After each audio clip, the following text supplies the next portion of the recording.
Hey there. Wanted to rant to you guys a little bit about what's wrong with schools, specifically colleges, university in our society. Let's just start with how the brain works. Like, how does your brain work? How do we learn? So memory works off emotion. So like the stronger your emotional reaction to something, the stronger your memory, right? So if you have something really good happen to you, you remember it. If you have something really bad happen to you, remember it. If you have something happen to you and you just have no thoughts, have no emotional reaction to it, your brain just deletes it because it can't remember everything, right? It's its way of choosing what to remember and forget, right? Because we can't remember our whole day and every other day of our lives. Our brains can't keep all that knowledge forever in it, everything that ever happens to us. What it focuses on emotion. Why is this important? Learning should be emotionally driven. The best learning happens from people who are really interested in something, right? So, like, if you've ever been really interested in something, usually what happened is it's easy for you to consume the knowledge because you want to. You find a benefit to it. You're curious. You want to know something, and so. It feels good to learn in that situation, right? Like when you're trying to figure something out and you finally figure it out, it feels really good, right? And so that's what learning really is, right? Is we want to come from a place of happiness. The other way you could come at it is make the experience so bad that they remember it, right? So that they don't want to re-experience that negative emotion. So they remember what the experience is so they can do something about it the next time it happens. So basically, if you can't make learning fun, you probably shouldn't be a teacher, right? Like, and it's nothing against anybody, right? Like, but if the way the brain works and the way the brain learns is in a happy state, makes the best memories. I mean, the teachers who just write something on a chalkboard and say, copy this into your notes and that's how you learn. They're literally just addressing one style of learning in a broad spectrum of learning when everybody has different styles, right? And so, memorization is the worst form of learning because there's no emotional attachment unless you're just stressed that you don't want to fail the test. And so what happens is afterwards you end up not retaining it for a long period of time. So you may be, a good example of this is when I was a kid. I'm dyslexic. I'm not good at spelling. I could study for a spelling test. I could get 100% on the spelling test, and then like every week you get a new spelling test, right? So if we went back to one that I did like 2 months ago, I'd probably get like 30%, whereas I got 100% the first time. Why? Because my brain didn't want to retain that information, didn't see any need, there was no happiness involved, and so it was just a memorization thing. So it went into my short-term memory, never made it into my long-term memory, got deleted. My brain didn't think it was useful. So there's one aspect of learning that's really important. Another aspect of learning is your attention span. So like, I think I'm just approximating here. I'm pretty sure the attention span of most people is 45 minutes. And so after 45 minutes, the brain has a hard time paying attention. So if you go to a university or college and they put you in a 4, 5, 6 hour lecture, this is against what we know about education. We know the brain can't pay attention for that long, right? If they wanted to put you in a lecture that long, they should break it up with 30-minute breaks in between, right? Even still, you're not supposed to retain everything in the lecture, right? Like they expect you to make notes and make sure you know everything that was important that was said in the lecture. But the human brain, again, estimating, I think it's something like 60% of retention, right, in that 45 minutes. So, like a good chunk of that information you didn't retain, and you're gonna need to go back and go over it again and then expand on that knowledge from there to progress in a sequential way, right? But a lot of the time what it is like you're just expected to know it. If you don't know it, you're going to have to figure it out. You can go back, visit your past notes, and hopefully you can figure it out. But I mean, you're paying them to teach you. You know that what they gave you weren't supposed to retain. So really, they should be going over it a little bit and then going forward, right? And when they go forward, then they're going to go back a little bit again, go over everything, and then move forward again. So anyways, it's just the way the human brain's attention span is, and it is a spectrum. So some people may have a longer attention span, some people may have a short one, but the average is like 45 minutes. So, they could be at least appeasing that group, the majority, right? And so if you're paying people, you expect them to be good at what they do. And for some reasons, universities and colleges aren't held to the standard.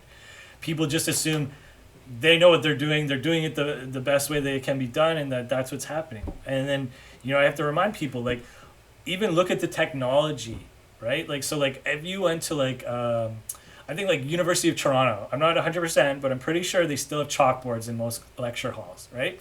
And so, we live in a day and age with technology, right? And we have all these different learning styles, right? And if somebody's just going to write something on a board and get you to copy it, they're not even teaching you, right? And so what they should have is PowerPoints, videos, audios, all different styles of media for you to access the same information. And that would mean that they're good at teaching, right? They go, I know as a teacher, there's all these different learning strategies and styles, and I want to give everybody equal opportunity to access this information. So they should give it to you in different formats for you to access in different ways, right? And so, another problem there. What's another problem? They're for profit. So, like, the goal of their work is to make money. It's not to make you educated. They don't care if you're successful or not. They care if they get paid, right? And you can see this in the way that they invest in sports instead of academics, right? So, like, in the US, the football teams get, probably like 90% of, like, the invested money goes into a sports team that probably doesn't have any, future pro athletes, right? Maybe one or two. So, like, out of all the programs, they choose the least successful program, right? And they put the most money into it. Instead of taking, like, the engineering or the science program that they're famous for and being like, hey, let's make it even better and let's invest more money into it, and possibly maybe they even expand on the existing knowledge. Like, schools today, they just want you to duplicate the existing knowledge in the world. They don't want you to expand it. They're not going to sit you down and say, hey, let's solve this problem that's going on in the world. They're going to just say, hey, this is what we know. We want you to know what we already know, and duplicate it. So there's another thing. Like, if we're putting all these intelligent people who are super, who are into the same subject matter, and they all have different ways of thinking, and we can put all their brains together, couldn't we expand on the existing knowledge after teaching them what exists? Couldn't we ask them to, like, well, where can we go from here? So there's another problem. It's all for profit. I mean, University of Toronto bought the TFC fields, which is the soccer fields in Toronto, which, like, I don't know how many pro athletes have come out of UFT soccer program, but probably not a lot, if any. So, like, what a waste of money. Why don't we put some projectors and some digital boards instead of chalkboards in our classrooms, right?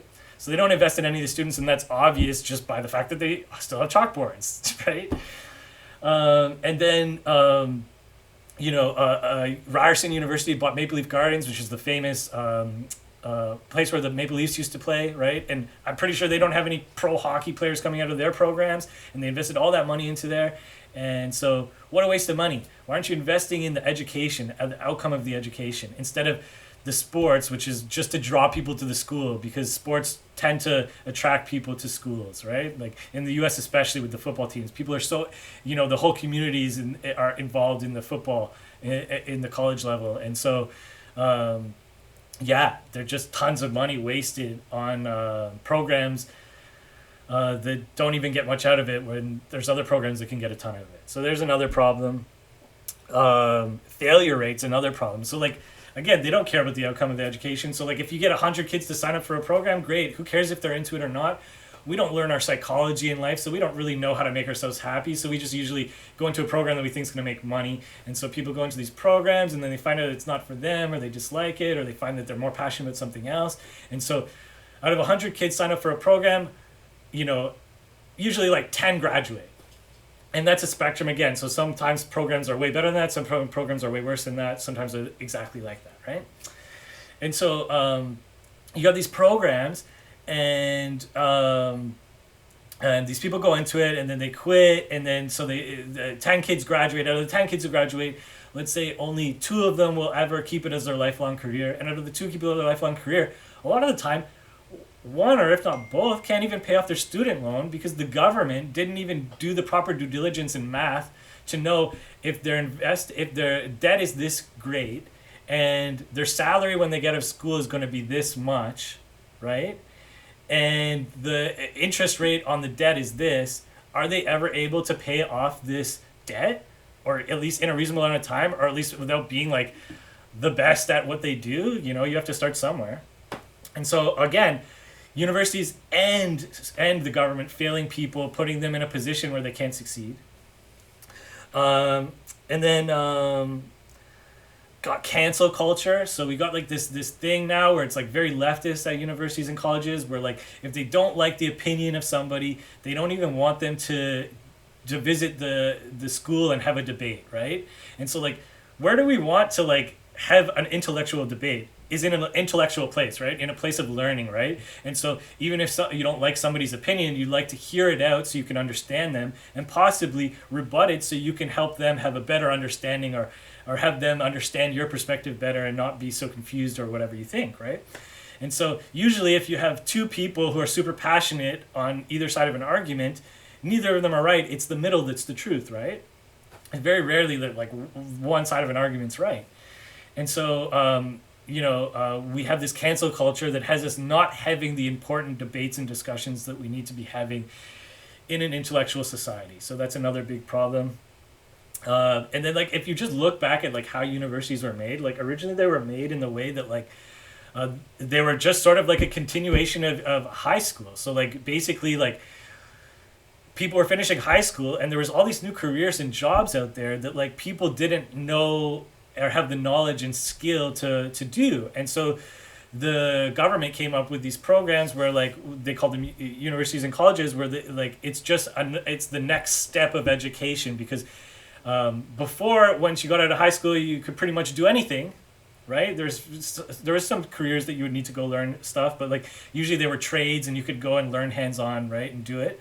But then all of a sudden there were all these subject matters popping up where like you can't be a doctor just coming out of high school. You're going to have to do a continued education.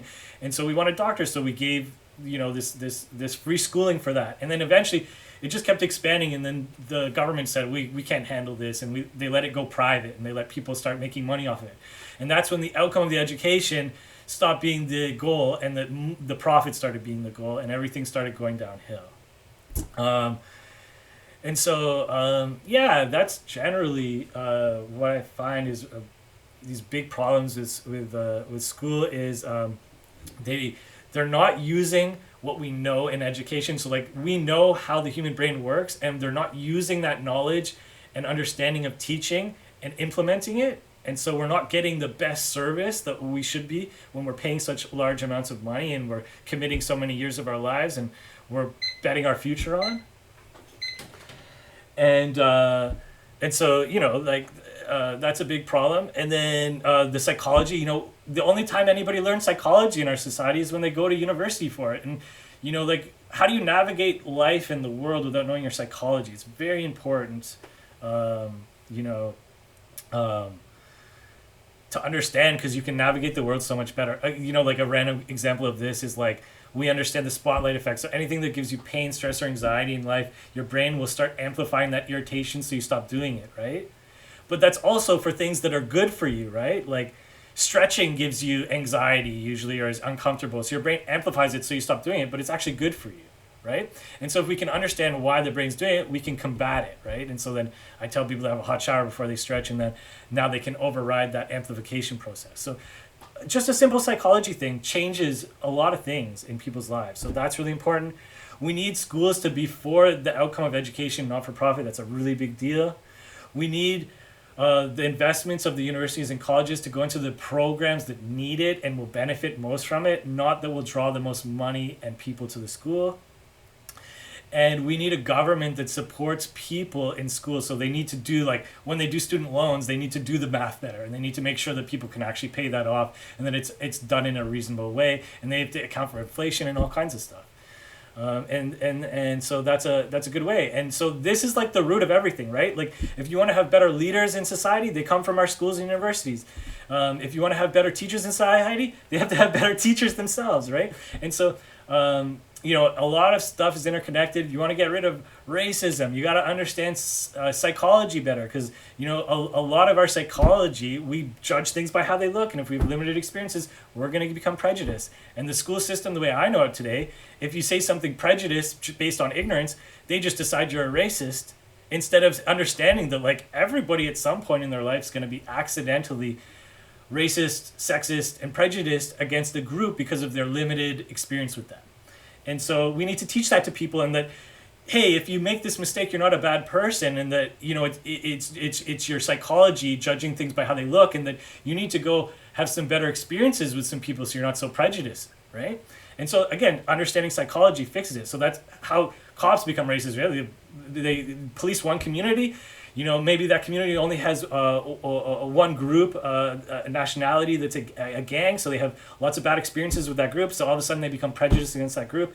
And so we need those people to go have good experiences with that group so they stop being racist and prejudiced against those people. So again, psychology is the root to a lot of it. Schooling is the root to a lot of it. We need to improve it. We need to demand more from our educators, from our system, from our government.